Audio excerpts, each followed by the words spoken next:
Hey, what's up guys? Welcome to the Spider Cafe. My name is Miro, and in today's video I'll be talking about velvet spiders, but I'll be talking about something new. I have some new information. I love and adore these spiders. I mean, look at their faces. No, but seriously, they are very personable. I was trying to record this video and I was trying to get some new footage of them. And at one point I opened their enclosures up and this girl was just climbing out. If I would let her, she would be just rolling all over the place. It was real fun. I'm trying to record her eating. She bit the brush. Oh my god. She's so greedy, look at her.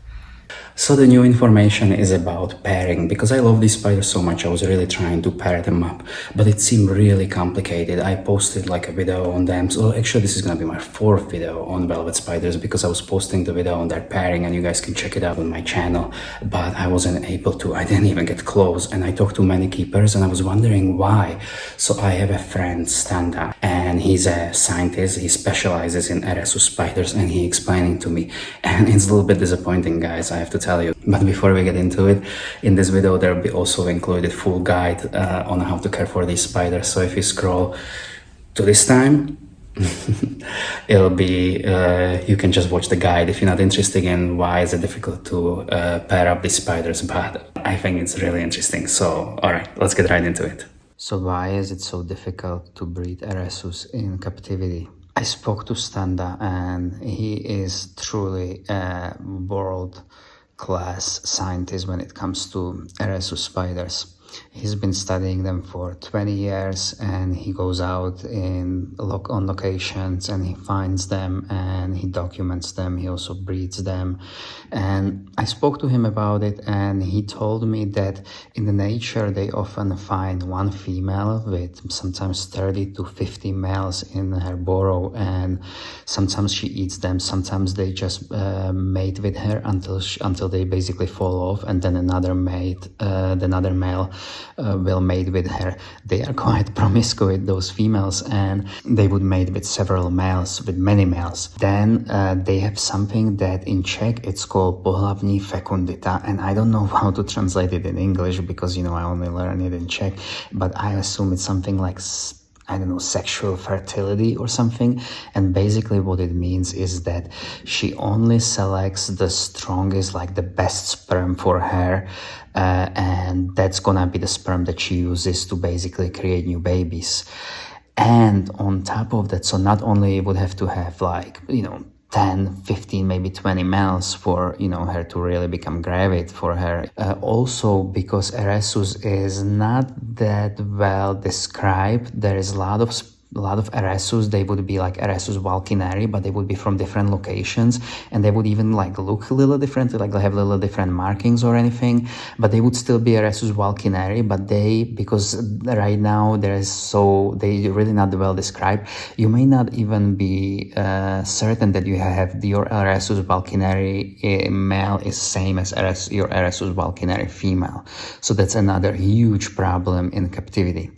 So this is basically what I found out. I think it's really fascinating, and especially learning about like how promiscuous they are, the females, and how many males they can go through.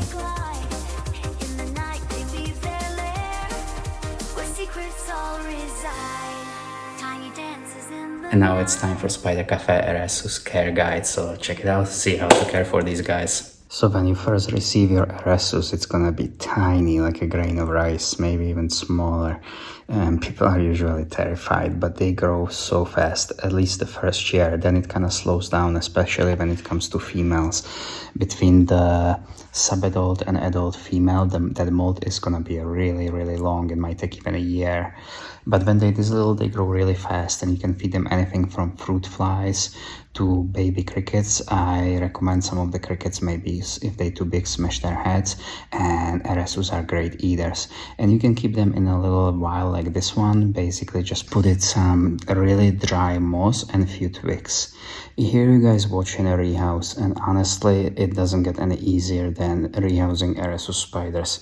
Basically what I do, I take their whole nest, just like you see, like right here, and I'll take the whole nest and put it in a new enclosure. It makes the spider feel comfortable because, you know, they are kind of in a in their known environment because they have their whole nest with them, and it also makes it so much easier for me, and it's usually a pretty good opportunity for me to snap few shots too. So this is a mature female Eresus vulcaneri, actually sub-adult female Eresus vulcaneri. She had one more molt in her, and like I said, from penultimate to ultimate molt, it may be a year for the females. Really, really long time. Underneath the starry skies, the shadows move so swift and tight. Silent echoes hush my cries in their dance of pure delight. A lot of keepers would say that they don't need any moisture. And yeah, they probably survive without any moisture throughout their whole life, but they do drink, and I've seen them, you know, obviously I've seen them drinking like right here. You know, we lived in California and it's basically a desert, and still in the morning you're gonna have a little bit of a dew that's gonna like settle on, you know, on rocks and, you know, on plants and stuff like that. So there is a little bit of a moisture even in very dry environments. So yeah, I've kept Eresus maybe for 4 years right now and only seen them drinking once, but it does happen. Spinning tales we'll never know. Alright guys, thank you so much for watching. I hope you enjoyed today's video. If you did, don't forget to hit the like button, don't forget to subscribe. I may have soon a little bit more time, so I'll see. I might try to make a little bit more videos for this channel. If you like my hat or any of our merch, our website is kind of discontinued right now, but we can still get it for you. We can get these t-shirts. These designs are made by me, and it's just famous movie posters made with bugs. All right, that's it from me today. Have a great day. I'll see you soon. Ciao.